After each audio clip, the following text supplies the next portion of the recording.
Kalau minumnya habis. Sambil diminum, sambil santai aja. Assalamualaikum warahmatullahi wabarakatuh. Alhamdulillahi wahdah, wassalatu wassalamu ala rasulillah alladzi la nabiyya ba'dah wa ala alihi wa sahbihi wa mawalah, amma ba'du. Kepala KUA Majasari yang kami hormati, rekan-rekan pegawai KUA Majasari yang kami hormati, para catin yang berbahagia, puja puji syukur marilah kita panjatkan kepada Allah Subhanahu wa taala. Sholawat dan salam semoga selalu tercurah limpahkan kepada baginda kita Nabi Muhammad Sallallahu Alaihi Wasallam, juga kepada keluarganya, para sahabatnya, serta kepada para pengikutnya yang setia sampai akhir zaman. Para catin yang berbahagia, izin memperkenalkan diri dulu. Nama saya Ahmad Zuhrufi, tapi biasa dipanggilnya Uye Uyu ya. Jadi kalau ketemu di jalan nggak apa-apa, sapa aja, oke? Supaya nanti silaturahminya jalan terus. Rumah saya di Salabentar, masih masuk Kecamatan Majasari. Pada kesempatan kali ini kita akan belajar bersama tentang kesehatan reproduksi. Reproduksi itu apa? Makna reproduksi apa itu? Proses biologis untuk menghasilkan keturunan. Itu namanya reproduksi. Dan proses tersebut tentu saja ada alatnya. Ada alat punya laki-laki, ada punya perempuan. Nah, sebelum itu kita harus pahami dulu yang pertama, penciptaan manusia, supaya nanti ke depannya kita enak. Jadi ketika kita mau mengarungi bahtera rumah tangga, pahami dulu penciptaan kita. Yang pertama manusia siapa? Nabi Adam. Nabi Adam diciptakan dari apa? Dari tanah. Kemudian setelah itu manusia kedua siapa? Siti Hawa. Siti Hawa diciptakan dari tulang rusuk sebelah kanan sebelah kiri. Kiri. Makanya kalau perempuan dibawa di kiri pantas nggak? Kalau istri di kiri, laki-laki di kanan, pantas nggak? Cocok. Hah? Cocok ya? Tapi kalau seandainya perempuannya di sebelah kanan, kelihatannya kurang pas. Karena memang perempuan dari sebelah kiri, tulang rusuk Nabi Adam. Kemudian, pas waktu itu, Nabi Adam digoda oleh iblis agar memakan buah huldi. Beliau mau makan nggak? Ketika langsung digoda oleh iblis, langsung digoda Nabi Adamnya. Beliau langsung tergoda nggak? Enggak. Tapi kemudian iblis tahu bahwa Adam itu sudah ada pasangannya, siapa? Siti Hawa. Kemudian iblis menggoda Siti Hawa. Siti Hawa tergoda nggak? Tergoda. Yang akhirnya iblis meminta Siti Hawa agar menggoda Nabi Adam. Kemudian Nabi Adam mengikuti istrinya nggak? Nah, oleh karena itu perempuan juga harus hati-hati. Kadang-kadang godaan rumah tangga itu suaminya mah nggak tergoda, imannya kuat, tapi kadang-kadang lewat istrinya. Ya, jadi makanya harus paham dulu dari awal. Nah, Nabi Adam tidak berdosa, Siti Hawa tidak berdosa. Itu hanya menunjukkan bahwa memang manusia harus mengisi muka bumi. Setelah kemudian ke sini, kita diciptakan dari apa? Dari pati tanah. Kita dari apa diciptakan? Dari darah. Sebelumnya dari apa? Dari apa? Kita dari siapa lahirnya? Banyak bapak. Lewat mana melahirkan? Dari ibu. Ibu dan bapak. Kemudian lahirlah kita. Ibu dan bapak kita itu dari apa sampai ada lahirnya kita? Dari air mani laki-laki dan sel telur dari perempuan. Asalnya air mani dari mana? Dari saripati makanan. Jadi kalau seandainya mau sehat, ya jaga makanannya supaya nanti kita sehat jasmani dan rohaninya. Jaga makanannya. Makanya Allah memerintahkan kita supaya memakan makanan yang halalang thayyibah. Memakan makanan yang halal dan juga baik. Ada yang halal tapi nggak baik. Ada yang baik tapi nggak halal. Makanya harus yang halal dan juga baik. Karena kita sudah dewasa, pasti tahu semua. Kemudian, ketika kita mau mempunyai keturunan yang soleh-soleha, pastinya ya, kan asalnya dari situ. Maka perhatikan tuh, supaya kita terjaga dari perbuatan yang kurang baik. Makanannya dijaga. Karena memang sebenarnya yang kita ada sekarang berasal dari saripati makanan. Saripati makanan dari mana? Dari tumbuh-tumbuhan, dari hewani, dari nabati. Nabati tumbuhan dari tanah-tanah juga. Benar nggak? Nah, oleh karena itu, setelah nanti menikah, jaga makanannya yang halal dan baik, supaya nanti keturunan kita itu juga halal dan artinya keturunan kita soleh-soleha. Kemudian, cara menjaga kesehatan yang pertama secara jasmani. Dengan cara satu, mandi. Ya, kita lihat dari perspektif agama dulu. Kan ini kantor urusan agama, berarti dilihat dari perspektif agama. Yang pertama mandi. Mandi itu kan ketika kita pas waktu mandi sunnah. Niatnya gimana? Nawaitul gusla lirofil hadasil asgori lillahi ta'ala. Pertama mandi sunnah. Mandi itu kan niatnya saya berniat mandi lirofil hadasil asgori, untuk menghilangkan hadas. Hadas itu diantaranya ya menghilangkan bakteri, menghilangkan kotor. Makanya harus rajin mandi. Paling kalau musim dingin gini mandinya juga dingin ya, malas kalau pagi pakai air anget ya. Nah, diantaranya pertama ingat harus rajin mandi. Kadang-kadang ada orang seminggu nggak mandi dingin, waduh bahaya, kotor ya. Kemudian mandi juga ada yang mandi wajib. Setelah menikah nanti pasti kan bahkan punya hadas junub, ya enggak? Nah, harus bisa niat mandinya. Nawaitul gusla dirofil hadasil akbari, ya, yang tadi mah kecil karena hadasnya kecil. Kalau yang hadasnya gede berarti hadas gede, ya. Hadasil akbari anjamiil badani fardholillahi ta'ala. Itu niat mandinya harus bisa. Emang melafazkan bahasa Arabnya itu sunnah. Yang wajib itu niat dalam hati. Ketika kita mau mandi, ya kita niat dalam hati. Saya berniat mandi menghilangkan hadas besar, fardu karena Allah Ta'ala. Itu wajib hukumnya. Gimana Pak kalau seandainya udah begini suami istri tapi nggak mandi? Berarti dia selamanya kan dalam hadas besar. Kalau dalam keadaan hadas besar, pegang Qur'annya, boleh nggak? Sholatnya? Iya. Hajinya? Kemana-mana. Makanya bersih dulu. Bersih dari hadas kecil, bersih dari hadas besar. Dan kemudian harus cukup juga syarat sahnya. Ya, ada syarat sah mandi. Di antaranya airnya itu harus nempel semua ke anggota tubuh. Jangan sampai nanti ketika pas waktu kita mandi besar, contohnya nih, pengantin baru, ya, kan benar kali menikah ya. Pengantin baru, malamnya hubungan suami istri, yang istri lupa ternyata di sininya pakai kutek yang enggak tembus air. Pas pagi-pagi mandi, subuh mandi. Ketika pas waktu di sini ada kuteknya, mandinya sah nggak? Kenapa? Nah, karena airnya tidak masuk ke kulit, tidak ke kuku. Atau juga rambutnya nih, ada yang pakai pikok yang nggak tembus air. Mandinya sah nggak? Tidak sah. Kalau mandinya tidak sah, sholatnya sah nggak? Tidak sah. Makanya itu harus diperhatikan. Kadang-kadang kan ada yang make up yang nggak tembus itu kan, atau di sininya, yang karena supaya bagus ininya tebel banget, yang nggak sampai tembus air itu, ya kan? Akhirnya pas waktu mandi aja, sayang sama make upnya. Nah, itu juga bahaya. Terus lagi sholatnya juga diperhatikan.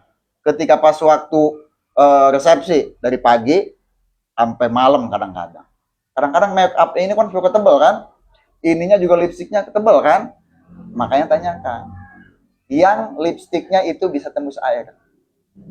Nah, kalau nggak tembus air, kita mau sholat, akhirnya kita wudhu. Airnya nggak nempel ke sini. Wudhunya sah nggak? Tidak sah. Wudhunya tidak sah, maka kemudian sholatnya sah tidak? Nah, itu harus diperhatikan. Kadang-kadang saya merhatiin ya, pengantinnya, bagus, kita mau sholat dulu, pas waktu lihat, ininya masih ada. Nggak tembus, katanya sayang digini-giniin doang.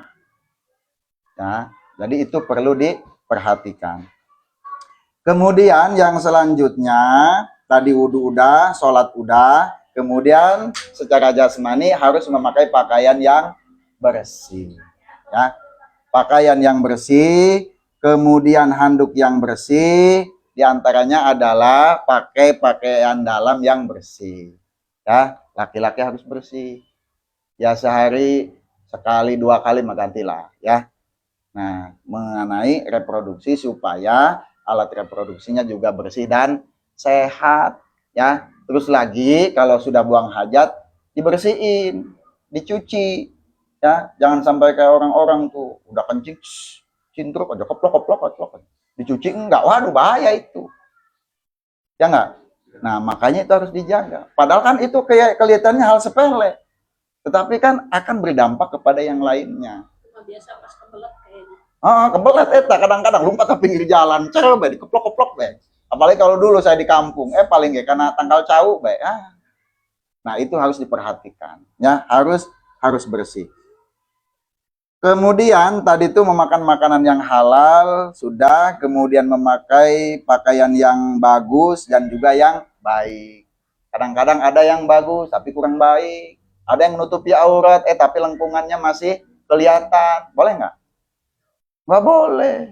Ya, kadang-kadang ada tuh perempuan yang di orang-orang kayak sana, ini mah pada soleha, pakai pakaian ketat gitu ya. Tapi lekuk-lekuknya kelihatan. Nah, nanti itu harus dijaga. Kalau sudah menikah, siapa nanti tanggung jawab? Suami. Makanya suaminya harus memperhatikan. Kalau pakai pakaian yang ketat gitu ya, itu buat di rumah aja buat suami. Ya. Soalnya nanti kalau yang sudah tanggung jawab, sudah menikah, suami. Kalau suaminya diam aja, ya suami kebagian dosanya. Makanya jangan sampai punya pemikiran perempuan, waduh, jangan enak ya jadi suami, dilayani segala macam. Iya enak, tapi tanggung jawabnya dunia akhirat suami. Ya. Apalagi nanti sudah menikah. Sholatnya, ngajinya, ibadahnya, kewajiban suami semua.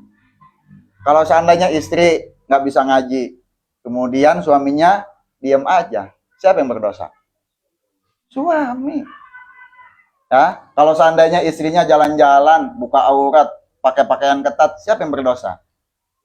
Suami ke bawah-bawah. Makanya suami itu berat, tanggung jawabnya dunia akhirat. Ya, harus perhatikan. Supaya nanti kita sehat jasmani, juga rohaninya juga sehat.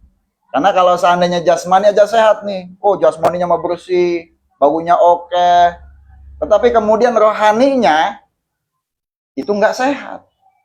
Kalau di ibaratan ini timbangan, ini jasmani, ini rohani. Jasmaninya ini bagus, nilainya 10 ke atas kan berat. Rohaninya nilainya 5, berat sebelah. Yang akhirnya nanti rohaninya kalah. Makanya banyak orang tuh, dia jasmani sehat, dia bisa jalan kaki, lari dari sini ke Serang dia kuat. Tapi ketika berangkat dia dari rumah ke masjid yang hanya 20 meter, dia nggak sanggup, kakinya terasa berat. Kenapa? Karena rohaninya nggak sehat. Benar nggak? Ketika orang yang ketika dia pas waktu suruh ngangkat beban, semen yang 50 kg, beras 50 kg ke bawah. Tapi kemudian pas waktu dia berangkat ke majelis taklim yang dekat hanya 10 meter dari rumahnya, dia nggak sanggup. Terasa berat. Kenapa? Karena rohaninya kurang sehat.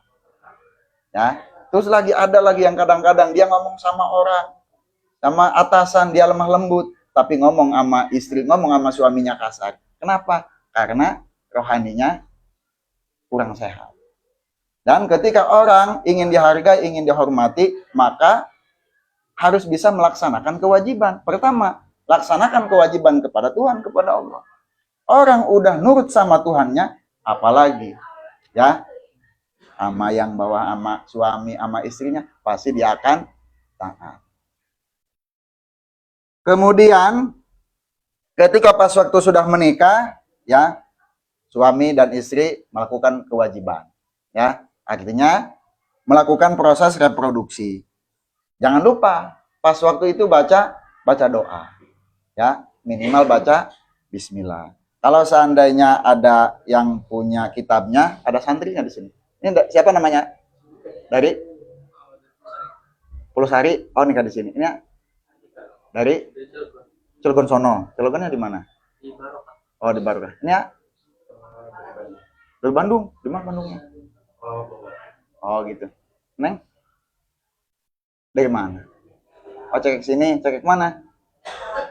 Cek ke Talaga? Oh, sama si saudara.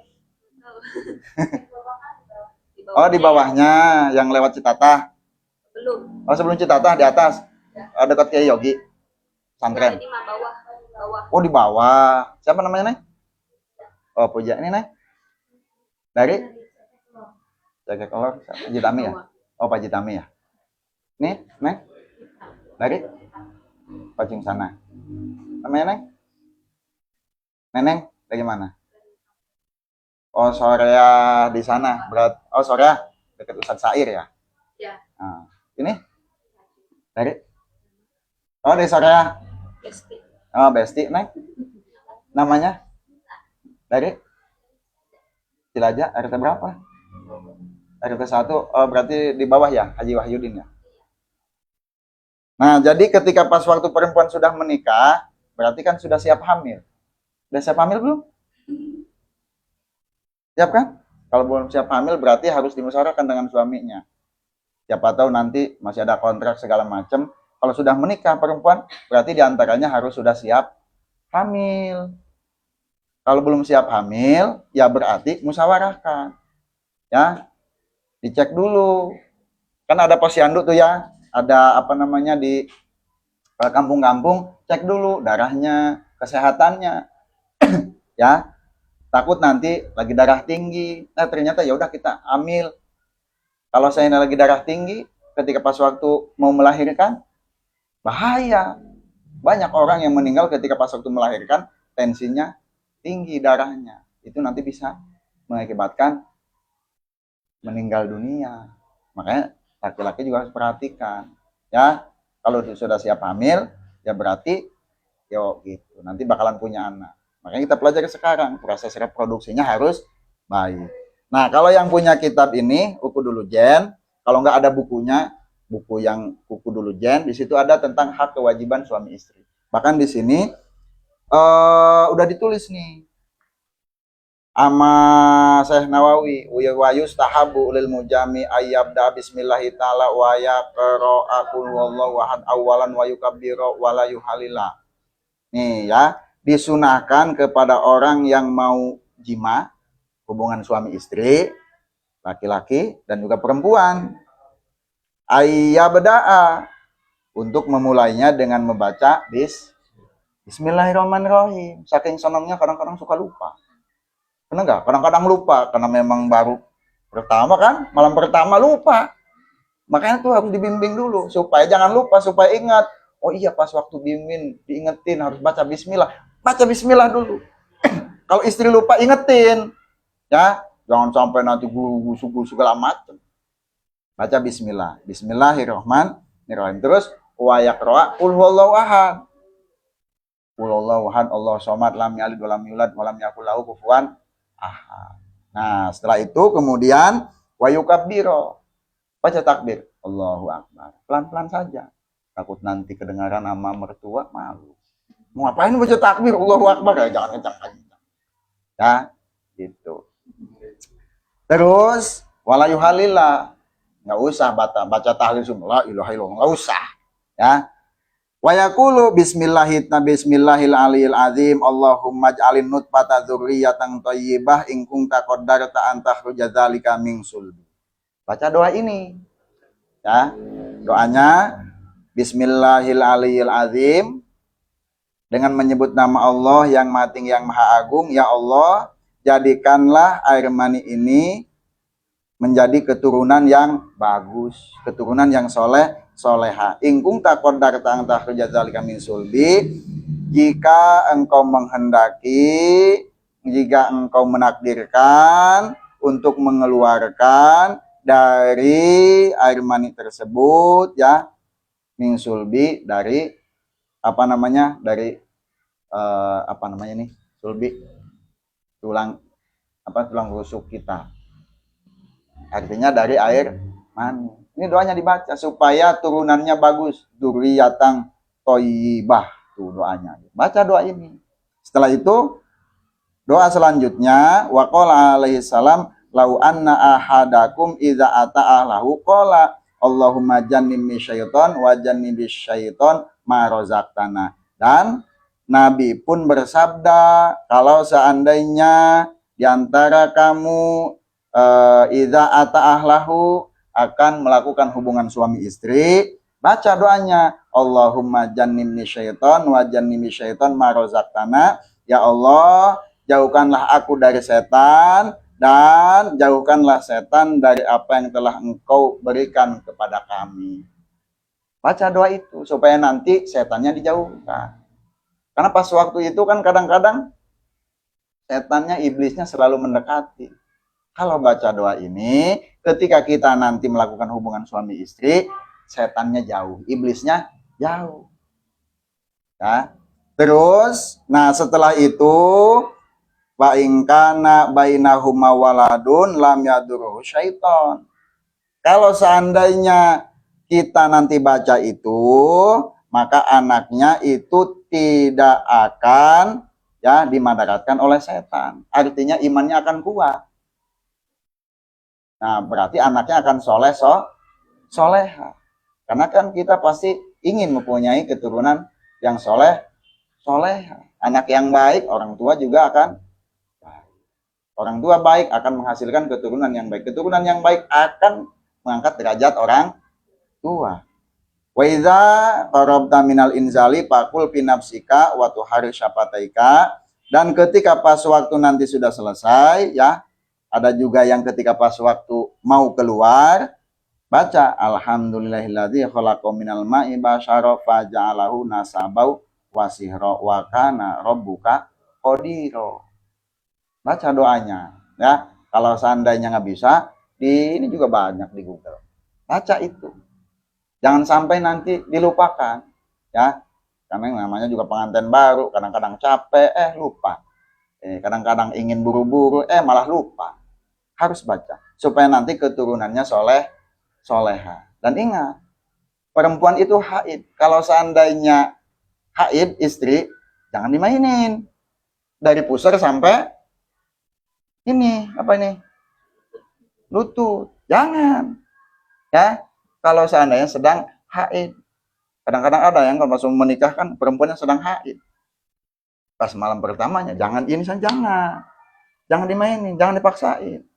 Itu hukumnya haram. Gimana Pak kalau seandainya dari pusar ke atas? Monggo silahkan. Itu haram hukumnya. Gimana kalau seandainya dipaksakan? Ketika pas waktu kemudian, ketika dipaksakan melakukan hal yang haram, akhirnya malah jadi anak. Kata para ulama, maka anaknya akan begini. Kurang sesendok. Tahu kurang sesendok? Ada minha. Tahu minha? Agak gila. Anaknya nanti akan gila. Pikirannya akan kurang. Kenapa bisa kurang begitu? Karena pas waktu pembuatannya, produksinya, itu tercampuri oleh darah yang kotor. Darah haid itu kan darah kotor. Kotor nggak? Kotor, wong warnanya juga katanya kehitam-hitaman. Benar nggak? Kadang kehitam-hitaman. Walaupun belum pernah lihat, tapi di kitab-kitab fikih dijelaskan bahwa warnanya itu gak kehitam-hitaman, gak merah. Kalau ini keluar merah, tapi kalau darah haid agak kehitaman. Kenapa? Karena campur dengan kotoran. Nanti dipaksakan, jadi anak. Anaknya juga akan begitu. Perempuan makanya tuh harus paham tentang haid. Paling sedikit berapa hari haidnya? Menurut standarisasi syariat agama. Haid itu sehari semalam. Standarnya 6 sampai 7 hari, paling lama 15 hari. Lebih dari 15 hari ya, itu namanya darah istihadah, darah penyakit. Sholatnya lanjut nggak? Lanjut. Gitu ya. Terus lagi mandinya juga harus kudu bisa. Pastilah perempuan mah ya, karena kan haid itu kan datang tiap bulan. Nawaitul ghusla ila hadasil akbari minal haidi fardhu lillahi ta'ala. Laki-laki harus tahu itu. Ya, takut nanti istrinya nggak bisa, istrinya belum bisa ngaji, ajarin. Belum bisa sholat, ajarin. Supaya nanti bersamanya bukan hanya di dunia, tapi sampai akhirat sana. Nanti istri yang soleha itu akan jadi ratunya bidadari. Bagi siapa? Bagi suami yang soleh. Makanya kita berdoanya, mudah-mudahan bersama bahagia dunia sampai akhirat, kekal abadi selamanya. Kan indah. Ini enggak? Nah, makanya rumah tangganya rumah tangga yang Islami. Perempuannya soleha, laki-lakinya soleh. Maka insya Allah bersamanya bukan hanya dunia sampai akhirat sana. Kemudian yang selanjutnya, ya, selain daripada melakukan hal tersebut, juga membaca doa ketika kita melakukan hal yang lain. Minimal baca bismillah, ya. Mau angkat panci, bismillahirrahmanirrahim. Mau pakai kerudung, bismillah. Mau pakai baju, bismillah. Tambah doanya, ya. Gitu. Mau pakai baju, Allahumma inna nas'aluka bi khairin wa khairin ma walahu, pakai doanya. Kemudian pakai yang kanan, utamakan yang kanan. Pakai sendal, usahakan yang kanan dulu, ya. Mau pakai baju yang kanan dulu. Mau pakai laki-laki pakai celana yang kanan dulu. Gitu. Supaya nanti kalau sana kita sudah sering rajin baca doa, kita terhindar dari setan. Karena yang menggoda manusia itu setan. Supaya rohaninya bersih. Orang kadang-kadang selalu memperhatikan jasmani. Jasmaninya bersih, rapi, tapi rohaninya nggak dijaga. Itu nanti akan bahaya. Kemudian yang keempat, mempersiapkan kehamilan. Tadi bagi perempuan, kalau seandainya sudah siap hamil, persiapkan kehamilannya. Ya, jobrolkan dengan suaminya. Terus mempersiapkan kelahiran anak. Ya, sudah hamil, pasti nanti akan lahir. Nah, selanjutnya setelah lahir pasti ibu kan akan menyusui, harus siap menyusui. Jangan nyusui bapaknya aja, anaknya yang harus disusui. ASI dari mana asalnya? Sari makanan. Benar nggak? Sari makanan, kemudian keluar jadi ASI, air susu ibu. Ketika makanannya nggak baik, maka kemudian yang nggak baik juga yang dikasihkan ke anak. Benar nggak? Nah, karena kenapa? Ya langsung dari sini. Ketika di dalam juga sama, yang dimakan baik, maka kehamilannya juga akan baik. Nah, terus laki-laki sebagai suami juga harus mempersiapkan akikah, ya, supaya anaknya juga nanti sudah istilahnya akikah itu sebagai tebusan lah. Lahir ke dunia, kemudian persiapan hal-halnya. Mengenai keuangan, insya Allah nanti akan dibahas oleh Ustaz Jumri. Kemudian suami harus siaga, siap antar jaga, ya. Ketika istri mau melahirkan itu harus siaga, ya. Jadi jangan sampai istri mau melahirkan, kitanya saya emang nggak tega, jangan begitu. Kemudian pola pengasuhan anak juga harus, ya sok mengat. Pola pengasuhan anak juga harus diobrolkan, ya. Siapa yang nanti yang mau ngasuh, ya, harus sama-sama. Selalu menjalin komunikasi yang baik. Terus kalau seandainya kita sudah berumah tangga, harus saling memahami satu sama yang lain. Pertama tuh tadi, perhatikan dan pahami proses kejadian manusia. Laki-laki dan perempuan itu berbeda. Struktur kulit, perempuan lembut, laki-laki kasar. Kemudian perempuan ingin dipahami, laki-laki harus memahami. Ya, karena memang begitu. Dari sononya begitu. Itu. Kalau seandainya laki-laki ingin dilayani, memang begitu. Laki-laki itu ingin dilayani dari sononya. Tapi kita juga harus bisa memahami perempuan, ya, supaya nanti rumah tangganya soleh dan rumah tangganya sakinah, mawadah, warohmah, punya keturunan yang soleh soleha. Ya mudah-mudahan ada manfaatnya. Kalau seandainya nanti ada tanya jawab, ada pertanyaan, silakan nanti dipertanyakan. Mungkin itu saja. Wallahul muwaffiq ila aqwamit thoriq. Wassalamualaikum warahmatullahi wabarakatuh. Ya, itulah tadi mengenai materi kedua